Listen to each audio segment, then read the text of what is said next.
नमस्कार, आप देख रहे हैं रिपोर्टर लाइव। मैं हूं आपके साथ दीक्षा चौधरी। रिपोर्टर लाइव में हम लेंगे अपने तमाम संवाददाताओं से दिन भर की बड़ी खबरों की जानकारी। तो शुरुआत करते हैं रिपोर्टर लाइव की। सदन में रमेश विदूड़ी के बयान पर सियासत तेज है। खबर पर ज्यादा जानकारी दे रहे हमारे संवाददाता नितिन चौधरी। भारतीय जनता पार्टी के सांसद रमेश विदूड़ी और बसपा नेता जो है दानिश अजीज को लेकर जो कल सदन के अंदर टिप्पणी की गई थी, तो उसको साफ तौर पर जो है भारतीय जनता पार्टी के सांसद रमेश विदूड़ी चारों तरफ से गिर चुके हैं। वहीं बात की जाए, भारतीय जनता पार्टी ने 15 दिन के अंदर नोटिस बताओ कारण भी पूछा है और साफ तौर पर यह भी कहा गया है कि जिस तरीके से रमेश विदूड़ी ने दानिश अजीज को उल्टा सीधे बयानों को जो है बयान दिए हैं, लेकिन उसके बाद भी लगातार दानिश अजीज ने कहा है कि आखिरकार मैं संसद छोड़ने को भी तैयार हूँ। उसके मिलने के लिए तमाम ऐसे नेता वहां पहुंचे। खुद राहुल गांधी जो है कल उनके आवास पर पहुंचे। वहीं बात की जाए, संजय सिंह आम आदमी पार्टी के राज्यसभा सांसद हैं, वो उनसे मुलाकात करने के लिए उनके आवास पर पहुंचे थे। बल्कि बीजेपी नेता भी उनके बयान पर निंदा कर रहे हैं। इसी बीच बीजेपी नेता मुख्तार अब्बास नकवी ने भी विदूड़ी को अच्छी बात करने की सलाह दी है। नकवी ने एक सोशल मीडिया प्लेटफॉर्म एक्स पर विदूड़ी को कवि का दोहा याद दिलाया है। उन्होंने पोस्ट किया कि भाई रमेश विदूड़ी ऐसी वाणी बोली है, मन को आप खोए और न शीतल करे आप ही शीतल होए। वहीं जेपी नड्डा ने जारी किए नोटिस में बीजेपी अध्यक्ष जेपी नड्डा ने रमेश विदूड़ी को दानिश अली पर की गई टिप्पणियों को लेकर भी कारण बताओ नोटिस जारी किया है। नड्डा ने विदूड़ी को 15 दिन में नोटिस जवाब देने को कहा है। दूसरी ओर साउथ दिल्ली से बीजेपी सांसद के बयान पर विपक्ष भी हमलावर हो गई है।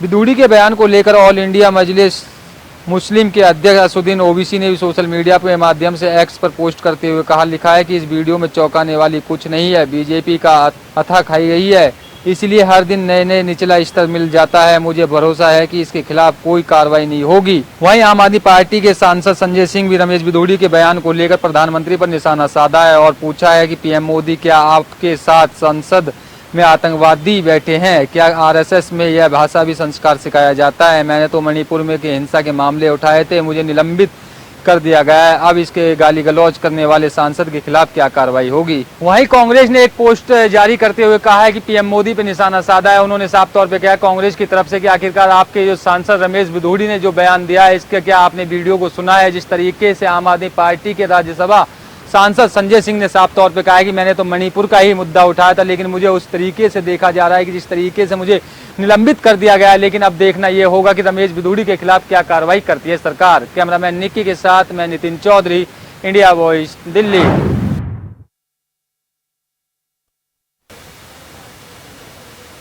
एक देश एक चुनाव पर दिल्ली में समिति की बैठक हुई। बैठक में क्या कुछ खास रहा, बता रही हमारी सहयोगी स्वीटी दीक्षित।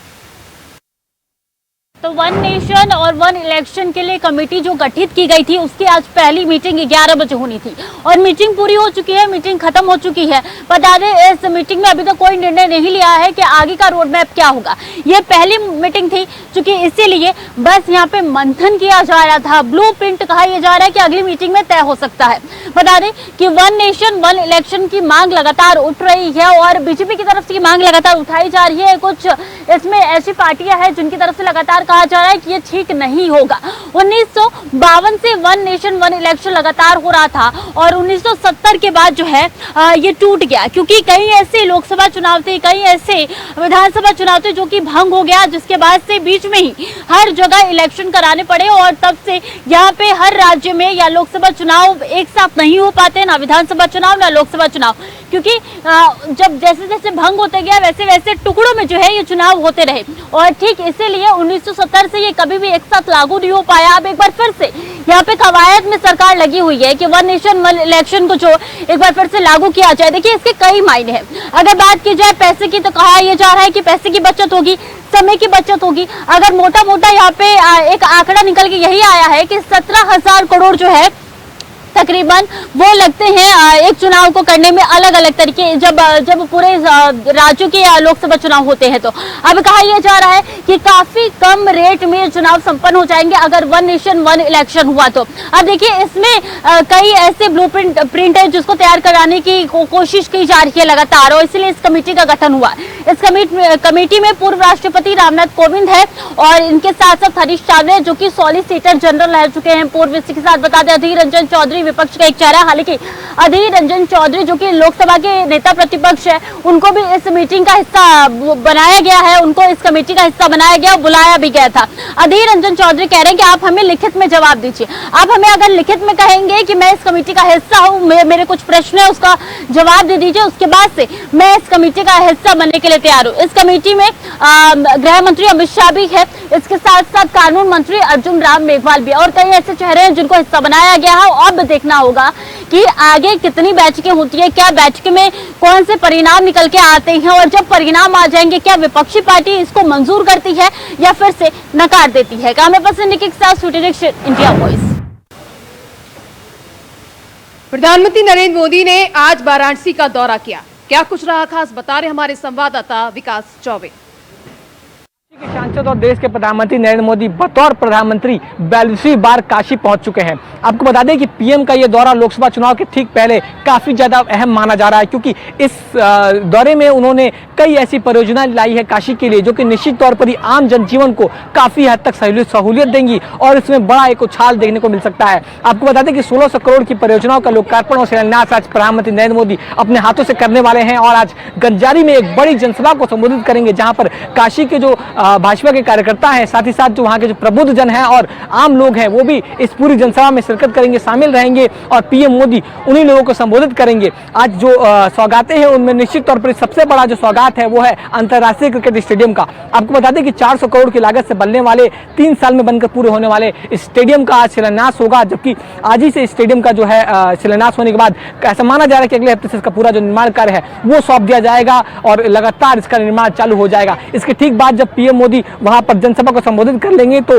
इसी ग्राउंड में पहुंचेंगे। दरअसल मैं मौजूद हूं यहाँ पर इस ग्राउंड में और ये संपूर्णानंद संस्कृत विश्वविद्यालय का पूरा क्षेत्र है, जहां पर एक बड़ा सा पंडाल लगा हुआ और वो काशी की महिलाएं हैं, जो प्रबुद्ध महिलाएं हैं, वो भी यहाँ पर आ रही है और एक बड़ा कार्यक्रम रखा गया। आपको बता दें कि ये कार्यक्रम क्यों रखा गया, सबसे पहले आपको जानना होगा कि हाल ही में भी दोनों सदनों से महिला आरक्षण बिल पास हुआ है, जिसको लेकर काशी की महिलाओं में सहित पूरे देश की महिलाओं में जो है खुशी और हर्ष का माहौल है और यही वजह है कि इस पूरे कार्यक्रम की रूपरेखा अंतिम चरण में तैयार की गई। ऐसा कभी निश्चित पहले नहीं था कि इस कार्यक्रम की भी रूपरेखा रहेगी, लेकिन अंतिम चरण में पीएम के आने से 2 दिन पहले इस कार्यक्रम की रूपरेखा तैयार की गई कि यहाँ पर आकर जो है पीएम मोदी महिलाओं से संवाद करेंगे और ये महिलाएं जो है पीएम का धन्यवाद ज्ञापित करेंगी महिला आरक्षण बिल लाने के लिए। तो ये भी काफी ज्यादा महत्वपूर्ण होने वाला है। आप देखने वाली बात होगी पीएम आकर कैसे महिलाओं को साधते हैं और निश्चित तौर पर जब महिलाओं को साधेंगे तो महिला वोट बैंक एक बड़ा फैक्टर माना जाता है लोकसभा चुनाव में, तो वो भी काफी ज्यादा मदद कर सकता है भाजपा को। आपको बता दें कि इस पूरे ग्राउंड में जो है ऐसा माना जा रहा है कि तकरीबन हजारों की संख्या में महिलाएं इकट्ठा होंगी और पीएम मोदी जब उनका पीएम मोदी का जब वो अभिवादन करेंगे तो पीएम मोदी उनका अभिवादन स्वीकार करेंगे। लिहाजा यही वजह है कि आप देख सकते हैं बड़े बड़े टेंट लगे हुए और यहीं पर लगातार चेकिंग की जा रही है, बाकायदा आइडेंटिटी कार्ड चेक किया जा रहा है, वो कार्ड वो पास चेक किया जा रहा है जो कि महिलाओं को दिया गया है। बिना पास के किसी भी व्यक्ति को, किसी भी महिला को अंदर एंट्री नहीं मिल रही है और सुरक्षाकर्मी चप्पे चप्पे पर तैनात है। ऐसे में जब आज पीएम वाराणसी पहुंचेंगे तो इन्हीं महिलाओं से संवाद करेंगे और महिलाएं पुष्प वर्षा करेंगी उनके ऊपर और धन्यवाद ज्ञापित करेंगी कि महिला आरक्षण बिल आप लेकर आए हैं। तो ये भी काफी ज्यादा खास है और इससे महिलाओं के जीवन में एक अभूतपूर्व बदलाव आने की संभावना है। इसके ठीक बाद पीएम यहां से निकल जाएंगे काशी के रुद्राक्ष कन्वेंशन सेंटर में और रुद्राक्ष कन्वेंशन सेंटर में जाकर वो काशी सांसद सांस्कृतिक महोत्सव के समापन सत्र में शिरकत करेंगे और वहां पर जो भी कलाकार होंगे जो अपनी प्रस्तुति देंगे गायन और वादन की कला में, उन प्रतिभागियों को भी जो है वहां पर देखेंगे, उनको सराहेंगे और उसके ठीक बाद दिल्ली के लिए निकल जाएंगे। लेकिन निश्चित तौर पर ही आज का दौरा काफी ज्यादा खास है और इस समय जब हम यहाँ पर मौजूद हैं तो यहाँ से कुछ ही दूरी पर पीएम अभी इस समय एक बड़ी जनसभा को संबोधित कर रहे हैं जो कि गंजारी में है, जहां पर एक बड़े से अंतर्राष्ट्रीय स्टेडियम का शिलान्यास आज पीएम ने किया और निश्चित तौर पर ही पीएम ने ऐसा कहा कि ये जो स्टेडियम है वो कई बड़े आयाम स्थापित करेगा, खिलाड़ियों के जीवन में कई नए नए आयाम लाएगा और निश्चित तौर पर ये एक बड़ी उपलब्धि सिद्ध होगा। इसके साथ ही साथ मंच पर पीएम के साथ कई बड़े जनप्रतिनिधि नेता मौजूद रहे, सीएम योगी भी स्वयं वहां मौजूद हैं और साथ ही साथ सचिन तेंदुलकर, जय शाह जैसे बड़े खिलाड़ी, सुनील गावस्कर भी इस पूरे कार्यक्रम में शिरकत किए हुए हैं और लगातार इस कार्यक्रम को भव्य बनाने की जो कवायद चल रही थी वो निश्चित तौर पर ही एक सफल के रूप में जो है आगे बढ़ रही है। अब ये देखने वाली बात हुई कि लोकसभा चुनाव से ठीक पहले पीएम का ये दौरा किस मायने में कितना हद तक कारगर सिद्ध होता है और क्या इसका परिणाम लोकसभा चुनाव में देखने को मिलेगा। वाराणसी से विकास चौबे, इंडिया वॉइस के लिए। उत्तराखंड के पूर्व सीएम हरीश रावत ने मुख्यमंत्री आवास का कूच किया। खबर पर ज्यादा जानकारी दे रहे हमारे संवाददाता अभय केंद्रा। किसानों की समस्याओं को लेकर पूर्व मुख्यमंत्री हरीश रावत ने आज देहरादून में विरोध प्रदर्शन यहां पर किया है। हजारों किसानों के साथ पूर्व मुख्यमंत्री हरीश रावत ने सीएम आवास कूच किया। इस दौरान पुलिस की तरफ से उन्हें हाथी बरकरा चौक पर रोक दिया गया। यहाँ पर पूर्व मुख्यमंत्री हरीश रावत ने किसानों के साथ धरना प्रदर्शन किया। पूर्व मुख्यमंत्री का आरोप है कि अगर सरकार इसी तरीके से किसानों का उत्पीड़न करती रहेगी तो फिर कांग्रेस पार्टी बड़ा प्रदर्शन यहाँ पर करेगी। पूर्व मुख्यमंत्री की तरफ से सरकार को 15 से 20 अक्टूबर तक अल्टीमेटम दिया गया। अगर गन्ना किसानों का बकाया जो भुगतान है वो नहीं दिया जाता है, जो बाढ़ प्रभावित किसान है उनका मुआवजा नहीं दिया जाता है, तो फिर एक बार फिर देहरादून में किसान गरजते हुए नजर आएंगे और ये सरकार के लिए ठीक नहीं होगा। ये समझा जा सकता है कि पूर्व मुख्यमंत्री हरीश रावत अपने इस प्रदर्शन के माध्यम से जहां उसमें पकड़ बना रहे हैं वहीं एक बार फिर जनता के बीच अटैच करते हुए नजर आ रहे हैं। कैमरामैन हसनाल साथ अभय केंतुरा, इंडिया वॉइस, देहरादून। नागपुर में भारी बारिश से हुआ जल भराव। खबर पर ज्यादा जानकारी दे रही हमारी संवाददाता जूही सिंह। महाराष्ट्र के नागपुर में बीती रात हुई बारिश जो है लोगों के लिए कहर बन गई है। यहाँ जो है बस स्टैंड हो या फिर जो सड़क हो, हर तरफ जो है पानी ही पानी है। लोग जो है त्राहिमाम हर तरफ देखने को मिल रहे हैं और इसके लिए सरकार की तरफ से यानी देवेंद्र फडणवीस ने भी जो है एनडीआरएफ की टीम को इसके लिए सूचना दे दी है ताकि राहत बचाव कार्य जो है इसके लिए किया जा सके। लोग चारों तरफ जो है त्राही हो रहे हैं। भारी बारिश ने लोगों के बीच कहर बरपा दिया है। उप मुख्यमंत्री देवेंद्र फडणवीस नागपुर में भारी बारिश की स्थिति पर लगातार नजर बनाए रखे हैं। नागपुर के इलाकों में रात 2 बजे से लगातार हो रही बारिश के कारण शहर के निचले इलाकों में बड़ी मात्रा में पानी जमा हो गया है। अंबाझरी झील ओवरफ्लो हो गई है और जिला एवं महानगर प्रशासन की आपदा प्रबंधन टीम काम कर रही है। कलेक्टर एवं नगर आयुक्त ने आज सुबह ही शहर के कई हिस्सों का निरीक्षण किया। आपदा प्रबंधन विभाग शहर और जिले की स्थिति पर लगातार नजर बनाए हुए हैं। जिले के सभी विद्यालय यानी स्कूल जो है वो कलेक्टर डॉक्टर विपिन इटनकर ने आज जो है स्कूलों के लिए छुट्टी की घोषणा कर दी है। भारी बारिश से अंबाझरी झील लबालब भर गई है और इससे आसपास के निचले क्षेत्र जो है वो काफी ज्यादा प्रभावित हुए हैं। शहर के अन्य हिस्से भी बेहद प्रभावित हुए हैं। देवेंद्र फडणवीस ने नागापुर कलेक्टर, नगर निगम आयुक्त और पुलिस आयुक्त को कुछ स्थानों पर फंसे हुए लोगों को बचाने के लिए तुरंत कई टीमों को सक्रिय करने का निर्देश दिया। एनडीआरएफ और एसडीआरएफ की टीमें भी लगातार जो है वो तैनात है। फडणवीस ने नागपुर की बारिश को लेकर कहा है कि नागपुर में बीती रात हुई भारी बारिश के कारण अंबाझरी झील ओवरफ्लो हो गई है और कुछ इलाकों में जो है पानी घुस गया है। कलेक्टर ने मुझे इस बात की जानकारी दी कि केवल 4 घंटे में 100 मिलीमीटर से भी अधिक बारिश हुई है। फडणवीस ने कहा कि नागपुर कलेक्टर और कमिश्नर जो है समय से वहां पहुंच गए हैं और सबसे पहले जो निचले इलाकों में फंसे हुए लोग हैं उनको बाहर निकालने के लिए जो है राहत बचाव कार्य किया जा रहा है। एनडीआरएफ और एसडीआरएफ की टीम लगातार हो रही बारिश के कहर से लोगों को बचाने के लिए वहां जो है तैनात दिखाई दे रही है। कैमरामैन महेश के साथ मैं जूही, इंडिया वॉइस। गाजियाबाद के इंडस्ट्रियल एरिया में अचानक से एक मकान गिर गया। खबर पर ज्यादा जानकारी दे रहे हमारे संवाददाता नदीम शाही। गाजियाबााद के लोनी इलाके के प्रेम विहार में एक तेज धमाके के साथ मकान धराशायी हो गया। हालांकि मकान 3 मंजिला बताया जा रहा था जिसमें लगभग 8 से 10 लोग कार्य कर रहे थे। फिलहाल जानकारी के अनुसार बता दें आपको, पड़ोसियों द्वारा बताया गया है कि मकान में अवैध तरीके के पटाखे बनाने का कार्य चलता था, जिसकी वजह से अनुमान लगाया जा रहा है कि उसमें तेज धमाके के साथ मकान को धराशायी हुआ है। फिलहाल आपको बता दें इस मकान के मलबे में दबे हुए लगभग 8 लोग जो कि पुलिस ने रेस्क्यू किए हैं। हालांकि उसमें एक की मौत भी बताई जा रही है। पुलिस के अनुसार इस मकान के आसपास के जो मकान हैं उनमें कोई भी क्षति नहीं पहुंची है। फिलहाल ये 3 मंजिला इमारत थी जो कि धराशायी हो गई है। जानकारी के अनुसार बता दें आपको, जो गाजियाबाद के डीसीपी ग्रामीण हैं वो मौके पे पहुंचे। उन्होंने देखा काफ़ी तादाद में बम के खोल दिखाई दे रहे थे जो कि पटाखे के रूप में दिखाई देते हैं, जिनको उन्होंने देखकर काफ़ी तफ्तीश से अनुमान भी लगाया है कि इसमें बम बनाने का जो बारूद बनाने का जो कार्य होता है वो वहाँ चल रहा था। उस बारूद की वजह से ये धमाका हो सकता है। फिलहाल एनडीआरएफ की टीम ने और गाजियाबाद की पुलिस ने और पड़ोसियों ने काफ़ी मशक्कत के बाद लोगों को निकालना शुरू किया, जिसके बाद कई घंटे की मशक्कत के बाद उन लोगों को निकाला गया है। फिलहाल ये मामला सुबह 10 बजे का बताया जा रहा है, जिसमें देखा जा सकता है कि बारिश होने की वजह से एक बार रेस्क्यू ऑपरेशन को धीमा भी कर दिया गया था। अपने सहयोगी माइक के साथ मैं नदीम शाहीन, इंडिया वॉइस, गाजियाबाद। सिद्धार्थनगर में महिला आरक्षण बिल पास होने के बाद महिलाओं का सम्मान किया गया। खबर पर ज्यादा जानकारी दे रहे हैं हमारे संवाददाता राकेश यादव।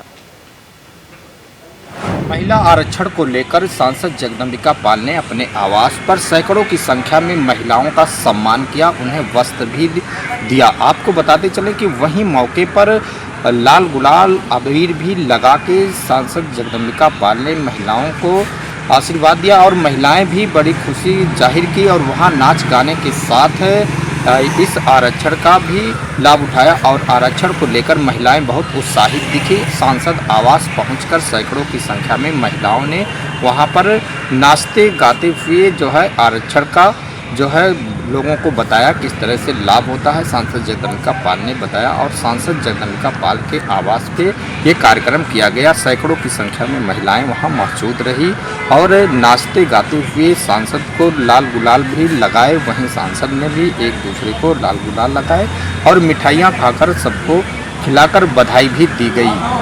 सिद्धार्थनगर से राकेश यादव। हमीरपुर में एक ट्रैक्टर और ऑटो की जोरदार भिड़ंत हो गई। खबर पर ज्यादा जानकारी दे रहे हैं हमारे संवाददाता। आज हमीरपुर में तेज रफ्तार का कहर देखने को मिला। मामला पूरा आपको बता दूं, कुरारा थाना क्षेत्र का है। जो ऑटो पे सवार लोग थे वो किसी मिट्टी पे शामिल होने जालौन बॉर्डर पे जा रहे थे और जो ऑटो सवार थे वो अचानक टक्कर ट्रैक्टर और ऑटो पे होती है, जिसपे कि 4 लोग को गंभीर चोटें आती हैं।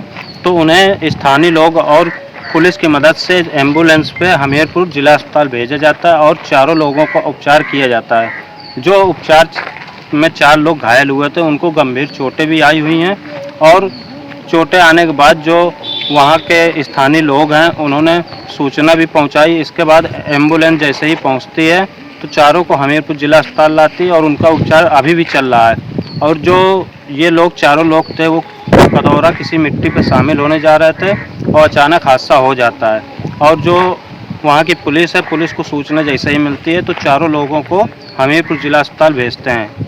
कैमरा पर्सन शिवम सिंह के साथ रूपेश गुप्ता, इंडिया वॉइस, हमीरपुर। रायबरेली में पुरानी रंजिश बनी हत्या का कारण क्या है, पूरा मामला बता रहे हमारे संवाददाता राजू तिवारी। रायबरेली जिले में एक ऐसा मामला सामने आया है जहां एक ही परिवार के 2 पक्षों में जमकर मारपीट हुई।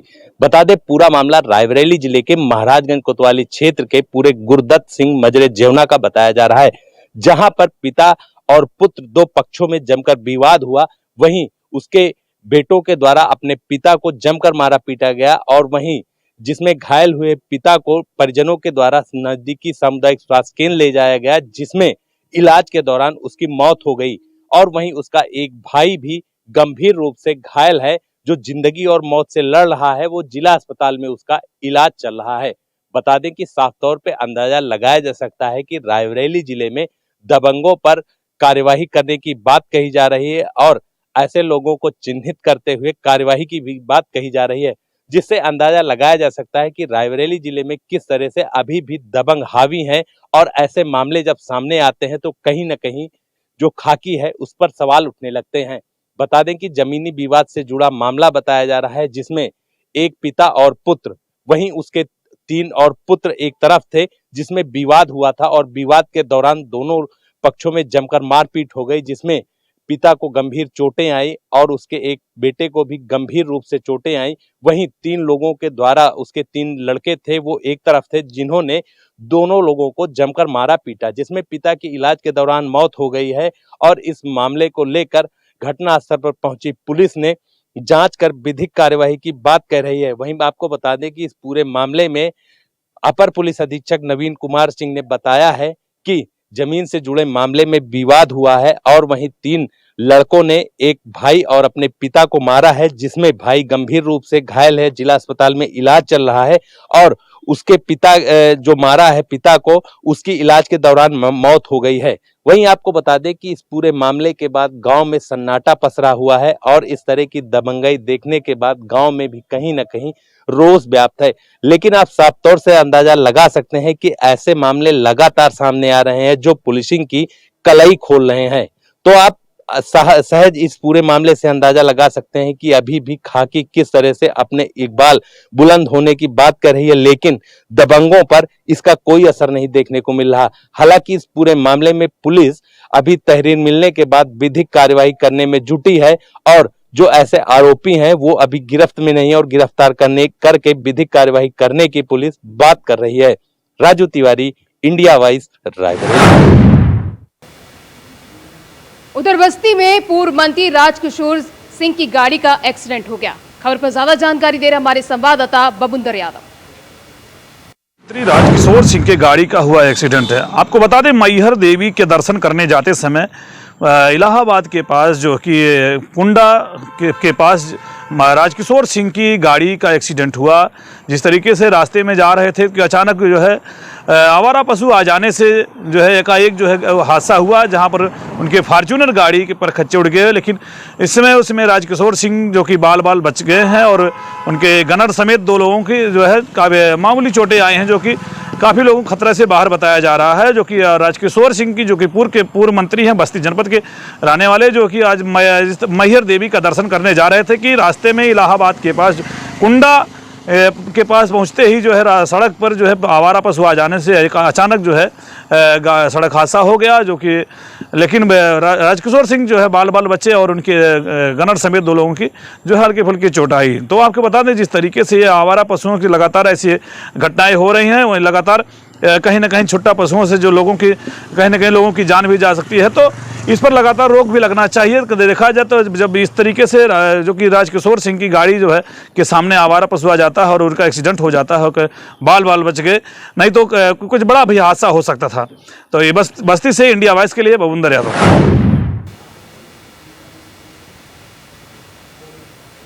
आगरा के फतेहपुर सीकरी में बड़ा हादसा हो गया। खबर पर ज्यादा जानकारी दे रहे हमारे संवाददाता आमिर कादरी। आगरा के फतेहपुर सीकरी स्मारक के अंदर अब एक स्पेन की महिला का पैर फिसल गया और वह घायल हो गई। लगातार फतेहपुर सीकरी स्मारक के अंदर फॉरेनर पर्यटकों के साथ में हादसे हो रहे हैं। तो इस वक्त फतेहपुर सीकरी हादसों का घर बन चुका है। इससे पहले एक फ्रांसीसी पर्यटक की फिसल कर वहां मौत हो गई थी। इसके बाद आज स्पेन से आई महिला पर्यटक का पैर फिसल गया, जो चोटिल हो गई। उन्हें आनंद फानन में एएसआई कर्मचारियों द्वारा उन्हें आगरा रेफर कर दिया गया। जैसे ही ये सूचना अधिकारियों में फैलती है तो Agra police commissioner doctor Pratinder Singh ACP पर्यटन अरीब अहमद को आदेश देते हैं कि वह मौके पर पहुंचकर पर्यटक को हॉस्पिटल में एडमिट कराएं। और वो एसीपी पर्यटन अपनी टीम को भेजकर मौके पर पहुंच जाते हैं और स्पेनिश पर्यटक को हॉस्पिटल में एडमिट कराते हैं, जहां उनका एक्सरे कराया जाता है। एक्सरे में नॉर्मल चोट आई है, जिससे महिला पर्यटक स्पेन की खुश हो जाती है और कहती है थैंक्स गॉड कि मेरे पैर में फ्रैक्चर नहीं हुआ है। इससे वो बहुत खुश हो जाती है और आगरा पुलिस को भी धन्यवाद देती है। आगरा से Aamir Qadri, India voice. Reporter live में आज के लिए बस इतना ही। कल फिर होगी मुलाकात, तब तक के लिए नमस्कार।